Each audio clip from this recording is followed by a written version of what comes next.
ज्ञान सोपान के इस अंक में आप सभी का स्वागत है। प्रिय विद्यार्थियों, आज हम वर्णों के उच्चारण स्थान के बारे में पढ़ेंगे, जो सभी प्रतियोगी परीक्षाओं का एक बहुत ही महत्वपूर्ण, बहुत ही इम्पॉर्टेंट टॉपिक है और जिसमें से हर प्रतियोगी परीक्षाओं में कुछ न कुछ प्रश्न ज़रूर पूछे जाते हैं। इसके पहले कि हम वर्णों के उच्चारण स्थान को समझें, हमें समझना होगा वर्ण क्या है। वर्ण भाषा का एक अंग है और भाषा शब्द संस्कृत की भाष धातु से बना है, जिसका अर्थ होता है बोलना। यानी भाषा वो साधन है, वो माध्यम है जिसके द्वारा हम अपने विचारों को, अपने भावों को व्यक्त करते हैं।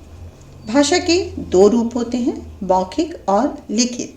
भाषा का मौखिक रूप तो अस्थायी होता है, लेकिन लिखित रूप होता है स्थायी, और इसे स्थायी बनाया जाता है, या भाषा का ये रूप, लिखित रूप, स्थायी बनता है लिपि के माध्यम से। हर भाषा की अपनी लिपि होती है।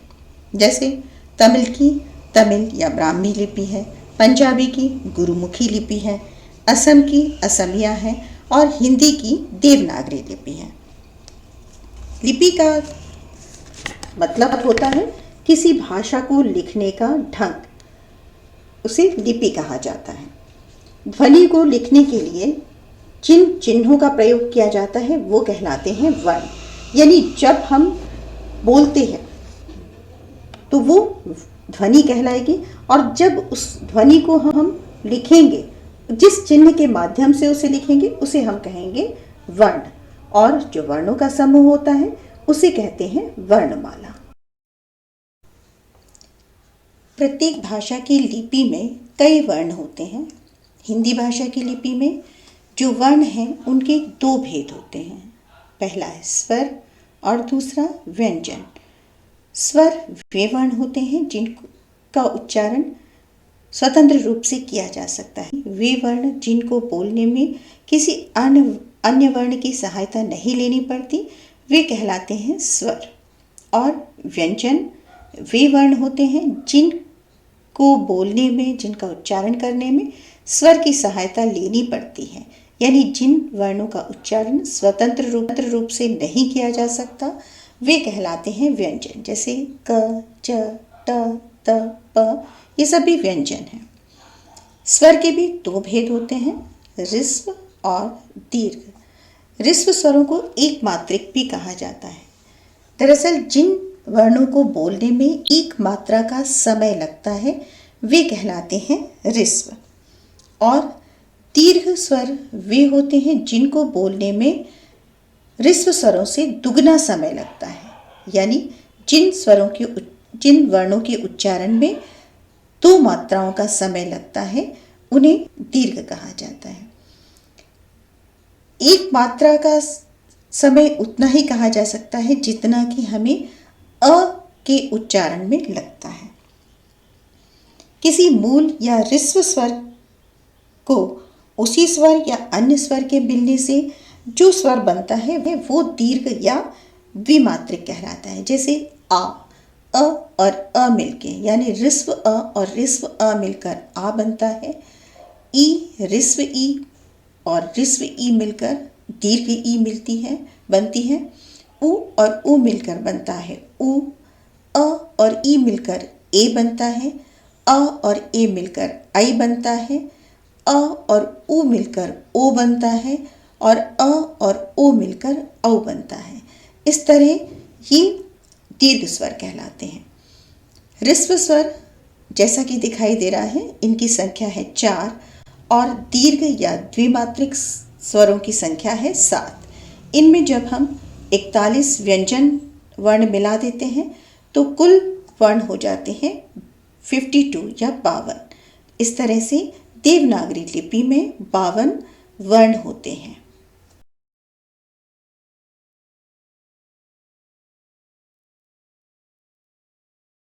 मुंह के जिस भाग से जिस वर्ण का उच्चारण किया जाता है वो उस वर्ण का उच्चारण स्थान कहलाता है। देवनागरी लिपि का क्रम बहुत वैज्ञानिक है और यही कारण है कि इसमें वर्णों को उनके उच्चारण स्थान के अनुसार ही प्रायः व्यवस्थित किया गया है। इसीलिए जो उच्चारण स्थान हमें बहुत कठिन विषय लगता है, बहुत कठिन टॉपिक लगता है, वो जब हम इसकी वैज्ञानिकता को और इसकी व्यवस्था को समझ लेते हैं तो हमें बहुत आसान लगने लगता है। इसे हम अगले चित्र के माध्यम से आसानी से समझ सकते हैं। इस चित्र में हमारे स्वर यंत्र को, जिसे हम वॉइस बॉक्स या लैरिंक्स कहते हैं, उसे समझाया गया है। आप इसे देखिए, इससे आपको बहुत आसानी होगी समझने में कि हमारे वर्णों का उच्चारण स्थान क्या है। यदि हम अंदर से बाहर की ओर चलें तो हमारे वॉइस बॉक्स का सबसे पहला हिस्सा होता है कंठ, जिसे हम गला भी कहते हैं। और ये जिन स्वरों का उच्चारण गले की मदद से, कंठ की मदद से किया जाता है, वो कहलाते हैं कंठ। यदि आप देखें तो अ स्वर में जो अ या आ है, उसको बोलने में आप देखेंगे आपको कंठ की मदद लेनी पड़ती है। इसी तरह से व्यंजनों में जो क वर्ग है, क ख ग, इन्हें बोलने में भी कंठ की मदद लेनी पड़ती है। तो ये वर्ण कहलाते हैं, इनका उच्चारण स्थान होता है कंठ, और इन्हें हम कंठ कहते हैं। हमारे वॉइस बॉक्स का या स्वर यंत्र का दूसरा भाग है तालु। तालु यदि देखा जाए तो कंठ से ऊपर मुंह की जो एक छत होती है, उसका जो पिछला भाग होता है, उसे कहा जाता है तालु। जो शब्द, जो वर्ण तालु की मदद से बोले जाते हैं, उच्चारण स्थान तालु होता है। जैसे यदि हम बोल के देखें तो हमें पता चलेगा ई और ई, इन स्वरों को बोलने में तालु, यानी जो हमारी जीभ है वो तालु को स्पर्श करती है।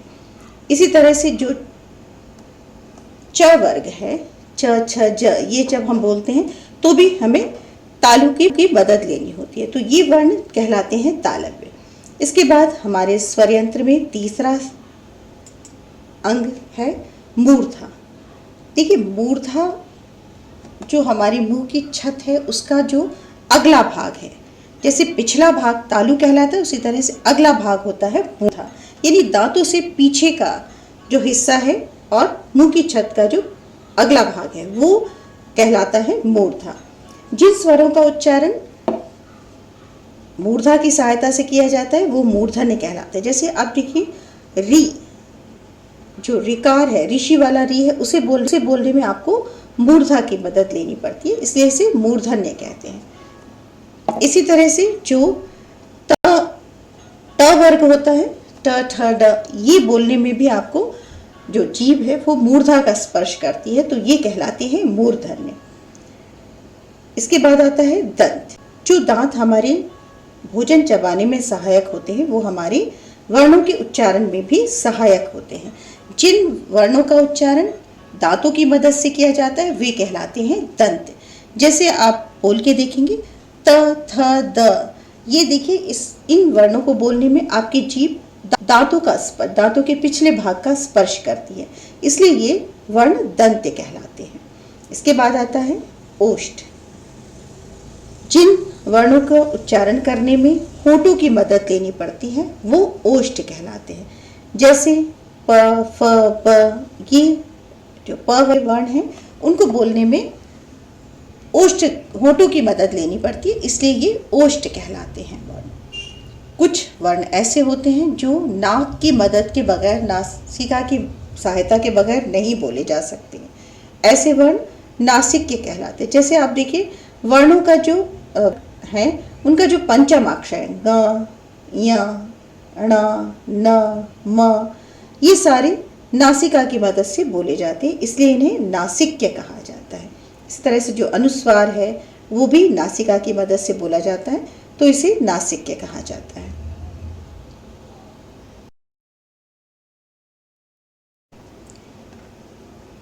वर्णमाला के क्रम में सबसे पहले आते हैं स्वर। तो सबसे पहले हम स्वरों का उच्चारण स्थान समझते हैं। इस तालिका के माध्यम से स्वरों का उच्चारण स्थान समझना काफ़ी आसान होगा। देखिए, स्वरों के क्रम में, वर्णमाला के क्रम में सबसे पहला स्थान है और अ, यानी सबसे पहले आते हैं अ और आ। और यदि हम स्वर तंत्र की दृष्टि से देखें तो स्वर तंत्र में सबसे पहले आता है कंठ। इस तरह से सबसे पहले आने वाले अ और अ स्वर का उच्चारण स्थान है कंठ। इसके बाद स्वर तंत्र में अगला स्थान है तालु का।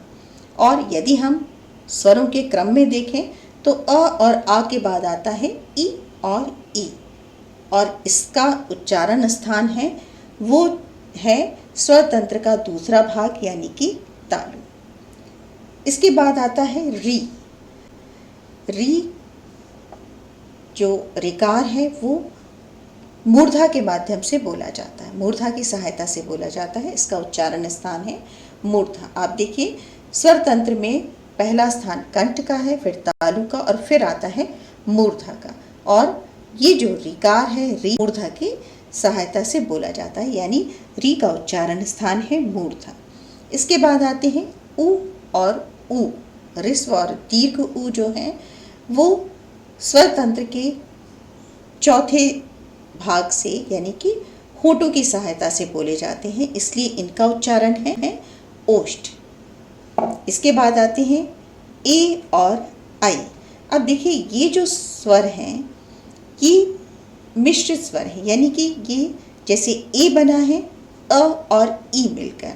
अब देखिए अ का उच्चारण स्थान है कंठ और ई का उच्चारण स्थान अभी हमने देखा था तालु है। और इस तरह से अ और ई से मिलकर बनने वाला जो ए है वो उसका उच्चारण स्थान भी कंठ तालु है। इसी तरह से अ और ए से मिलकर बनता है ऐ, इसका स्थान उच्चारण स्थान भी कंठ तालु है। अब देखिए आते हैं ओ और औ। ओ मिल बनता है अ और उ मिलकर, अ और उ मिलकर बनता है ओ। अ का उच्चारण स्थान जैसा कि हमने पहले पढ़ा कंठ है और उ का उच्चारण स्थान है ओष्ठ, इसलिए ओ का उच्चारण स्थान हुआ कंठोष्ठ।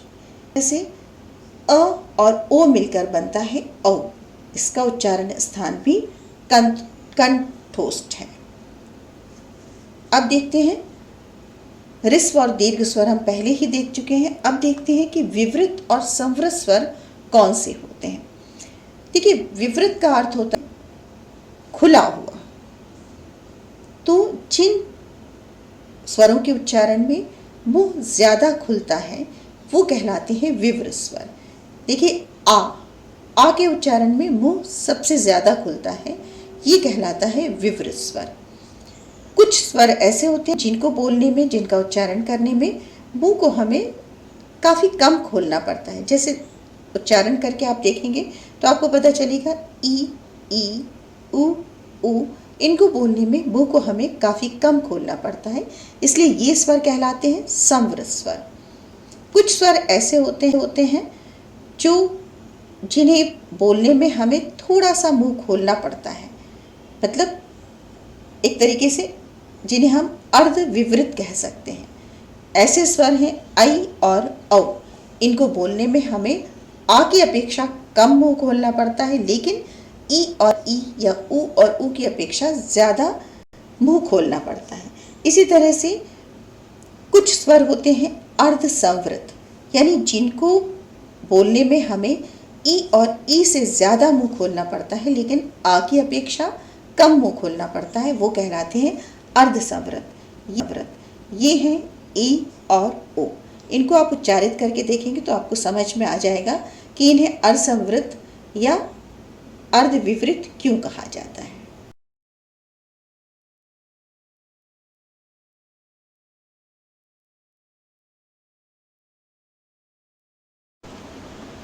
पिछली स्लाइड में हमने समझा था कि स्वरों के उच्चारण स्थान क्या हैं, और अब हम समझेंगे कि व्यंजनों के उच्चारण स्थान क्या क्या होते हैं। जैसे मैंने आपको पहले भी बताया था कि देवनागरी लिपि की जो वर्णमाला है उसका क्रम बहुत व्यवस्थित है, और यही व्यवस्थित क्रम की वजह से हमें वर्णों का उच्चारण स्थान समझना और याद करना बहुत आसान हो जाता है।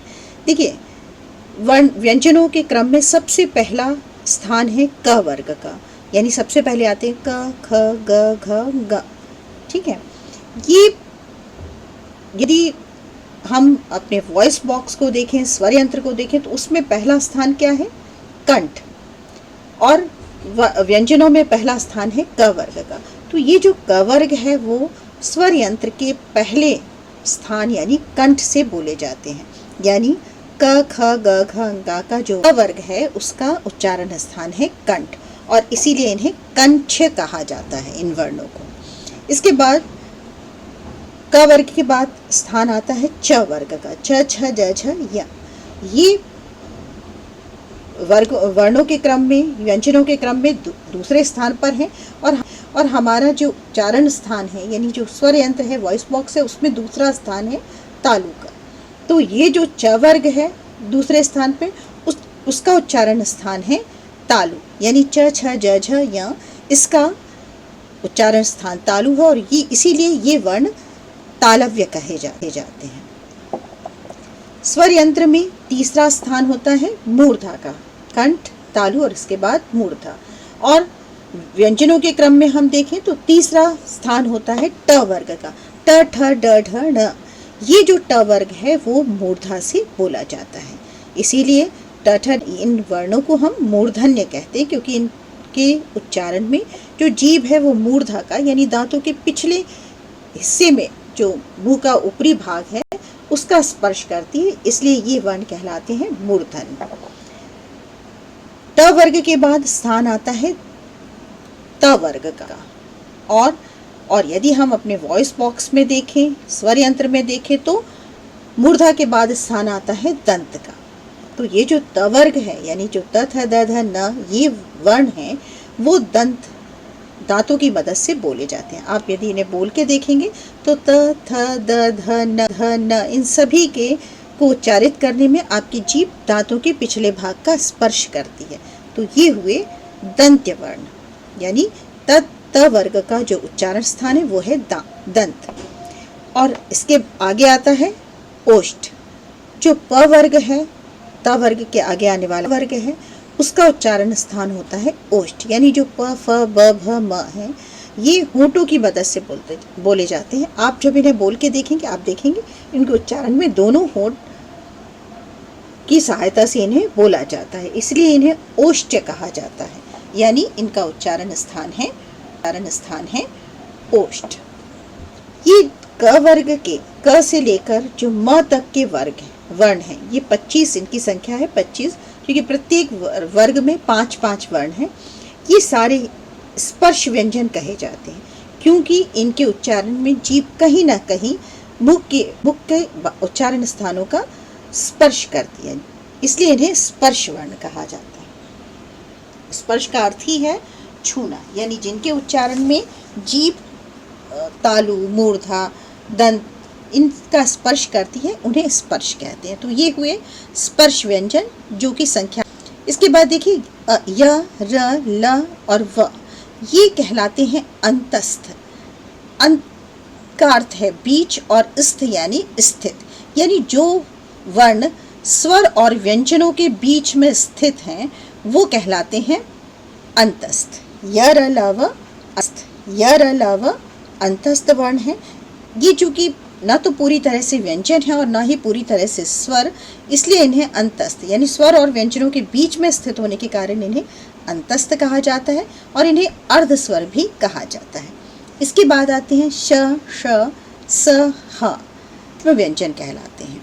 इन्हें ऊष्म क्यों कहा जाता है? क्योंकि जब आप इनका उच्चारण करते हैं तो इनके उच्चारण में मुंह से गर्म सांस निकलती है, इसलिए इन्हें ऊष्म व्यंजन कहा जाता है। इसके बाद आते हैं संयुक्त व्यंजन, यानी जो व्यंजन दो व्यंजनों को मिला के बनते हैं वो संयुक्त व्यंजन कहते हैं। क्ष है जो वो क और श को मिलाकर बना है, त्र है त और र को मिलाकर बना है, ज्य है ज और य को मिलाकर बना है। इसी तरह से एक और व्यंजन है श्र, जो हम श्रीमती और श्री में जिनका प्रयोग करते हैं वो श और र को मिलाकर बनता है। इस तरह से क्ष, त्र, ज्ञ और श्र ये 4 संयुक्त वर्ण हैं। इसके अलावा जो ण और ढ़ हैं ये द्विवर्ण कहलाते हैं, ये इनकी संख्या है 2। इन वर्णों के उच्चारण स्थान को तो आपने देख लिया। ये देखिए इसके अलावा जो व वर्ण है, जो अंतस्थ वर्ण है, व उसका उच्चारण स्थान है दंतोष्ठ, यानी उसका उच्चारण दांतों और होठों दोनों की मदद से किया जाता है। आप व का उच्चारण करके देखिए, व दंतोष्ठ यानी दांतों और होठों की मदद से इसका उच्चारण किया जाता है। एक चीज़ आपको और समझनी होगी, अयोगवाह। यहाँ देखिए, अयोगवाह जो वर्ण बिना किसी वर्ण के आधार लिए बिना न बोले जा सके, वो अयोगवाह कहलाते हैं। जो अनुस्वार है और जो विसर्ग है, अनुस्वार और ये दोनों अयोगवाह वर्ण हैं। पिछली स्लाइड में हमने क वर्ग से लेकर प वर्ग तक के उच्चारण स्थान और स्वरों के उच्चारण स्थान भी पढ़ लिए, यानी अब हमें पता है स्वरों के उच्चारण स्थान क्या हैं और क वर्ग से लेकर प वर्ग तक के उच्चारण स्थान क्या है। लेकिन कुछ वर्ण वर्णमाला में शेष रह जाते हैं, उनका उच्चारण स्थान इस स्लाइड में हम देखेंगे। अ और अ का उच्चारण स्थान कंठ है, इसके अलावा क वर्ग का उच्चारण स्थान भी कंठ है। लेकिन इसके अलावा दो वर्ण और हैं, ह और विसर्ग, इनका उच्चारण स्थान भी कंठ है, यानी अ आ और क वर्ग के अलावा ह का और विसर्ग का उच्चारण स्थान कंठ है। ई इन दोनों स्वरों का उच्चारण स्थान तालु है और व्यंजनों में च वर्ग का उच्चारण स्थान तालु है। लेकिन ई और च वर्ग के अलावा अंतस्थ वर्णों में जो पहला वर्ण है या उसका और ऊष्म वर्णों में जो पहला वर्ण है श, उसका उच्चारण स्थान तालु होता है। यानी ई और च वर्ग के अलावा य और श का उच्चारण स्थान है तालु। स्वरों में री का उच्चारण स्थान होता है मूर्धा और व्यंजनों में ट वर्ग के जो व्यंजन है उनका उच्चारण स्थान होता है मूर्धा। लेकिन री और ट वर्ग के अलावा र और श, यानी अंतस्थ वर्ण दूसरा वर्ण है र और ऊष्म वर्णों में जो दूसरा वर्ण है श, उनका उच्चारण स्थान मूर्धा होता है। इसके बाद आता है दंत। आप सभी को मालूम है कि त वर्ग का उच्चारण स्थान होता है दंत। इसके अलावा अंतस्थ वर्णों में जो तीसरा वर्ण है ल और ऊष्म वर्णों में जो तीसरा वर्ण है स, उसका उच्चारण स्थान भी दंत होता है। यानी त वर्ग के अतिरिक्त ल और स का उच्चारण स्थान दंत है। ओष्ठ, उ और ऊ का उच्चारण स्थान तो ओष्ठ है ही, इसके अलावा प वर्ग का उच्चारण स्थान ओष्ठ है, यह हम पिछली स्लाइड में देख चुके हैं। इसके बाद आता है नासिका। वर्गों के जो पंचम वर्ण हैं, यानी ङ, य, ण, न और ब, ये अपने उच्चारण स्थानों के साथ नासिका की मदद से बोले जाते हैं, इसलिए इनका उच्चारण होता है नासिका। इसके अलावा अनुस्वार और चंद्र बिंदु, ये भी इनका उच्चारण स्थान भी होता है नासिका। अब य, र, ल, ये जो अंतस्थ वर्ण हैं, इनके अलावा एक व्यंजन और बचा रहता है जो है व। ये दांतों और होठों के द्वारा बोला जाता है, अतः इसका उच्चारण स्थान है दंतोष्ठ। ये हमने पिछली स्लाइड में भी पढ़ा था कि जो अंतस्थ व वर्ण है उसका उच्चारण स्थान है दंतोष्ठ। चलिए अब हम देखते हैं कुछ प्रश्नों का अभ्यास करके, जिससे हमें पता चलेगा कि हम इस विषय को, इस टॉपिक को कितना समझ सके। देखिए, पहला प्रश्न है, निम्नलिखित में से ओष्ठ वर्ण कौन सा है, यानी होठों से बोला जाने वाला वर्ण कौन सा। और ऑप्शंस हैं अ, आ, ई या उ। आशा है इसका उत्तर आपको समझ में आ गया होगा। उ वर्ण ओष्ठ है, यानी उ वर्ण का उच्चारण स्थान है ओष्ठ, और इसे ओष्ठ वर्ण कहा जाता है।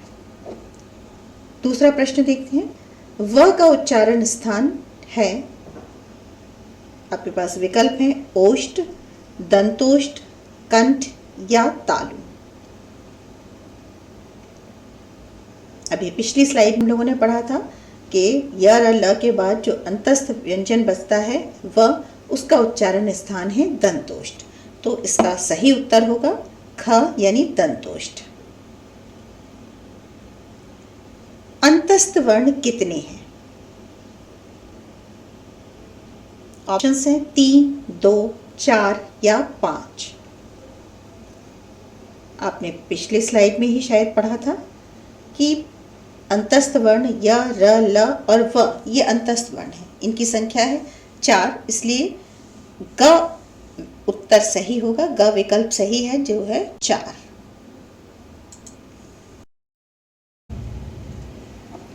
चलिए अब कुछ और प्रश्नों का अभ्यास करते हैं। चौथा प्रश्न है, सभी स्पर्श व्यंजन कौन से वर्ग में हैं? जो विकल्प दिए गए हैं उसमें पहला विकल्प है क, र, ल, ह। दूसरा विकल्प है श, द और र। तीसरा विकल्प है क, च, प और त। और चौथा विकल्प है ह, श, र और व।